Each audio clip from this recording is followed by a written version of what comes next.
Graça e paz, gente de Deus, estou aqui com o texto aberto, primeiro livro dos Reis, capítulo 19, versículo 14, diz assim, Elias falando para Deus: Tenho sido muito zeloso pelo Senhor, o Deus dos exércitos. Os israelitas rejeitaram a tua aliança, quebraram os teus altares e mataram os teus profetas à espada.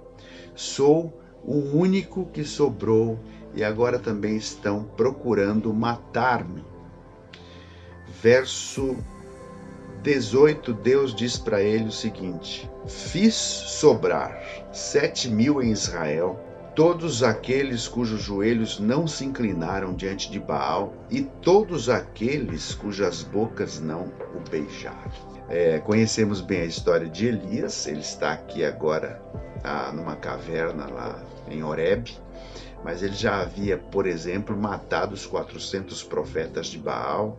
Ele já havia orado e o céu tinha fechado, sem chover durante 3 anos e tanto. Ele já havia sido sustentado por corvos do lado de um córrego. Ele já havia sido sustentado por uma viúva e agora Deus o havia sustentado com pães. Ele estava numa caverna, possivelmente deprimido. Acabe, rei de Israel, havia casado com Jezabel, que era pagã, que cultuava a ídolos, a Baal, especialmente, e toda essa confusão se estabeleceu, e Elias é o nosso protagonista aqui da conversa. Olhando para Elias, eu consigo fazer uma leitura do nosso tempo. Como eu disse, Elias estava desanimado, possivelmente deprimido, sozinho, angustiado, e tinha consigo aquela consciência de que tudo que ele fez parece que foi em vão. Só que Deus contava com Elias ainda. Elias tinha ainda coisas que fazer. E do mesmo modo, Deus conta conosco. Deus conta com você, comigo. E às vezes nós não percebemos, mas Deus está cuidando de nós ao longo de toda a nossa história, ao longo de todo o nosso caminho de dificuldade, assim como cuidou de Elias.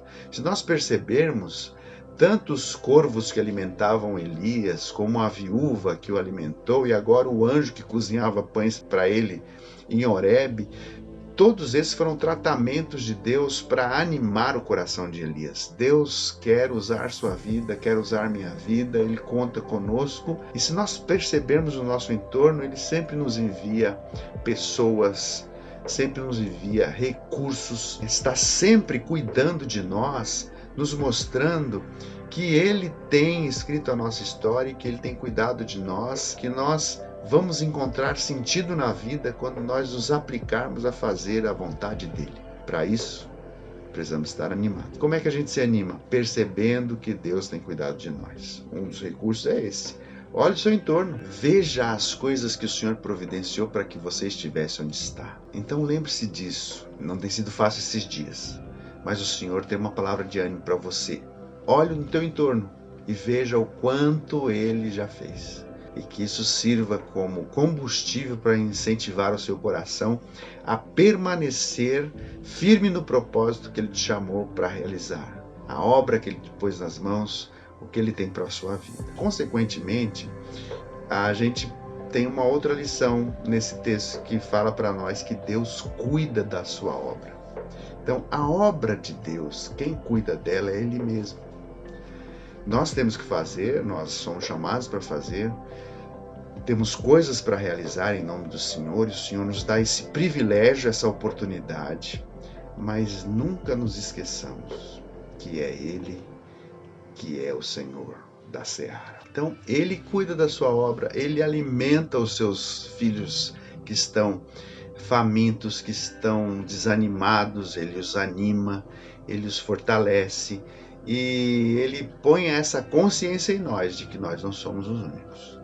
Existe muita gente que é dele e que está na ativa e que coopera para que o seu reino cresça.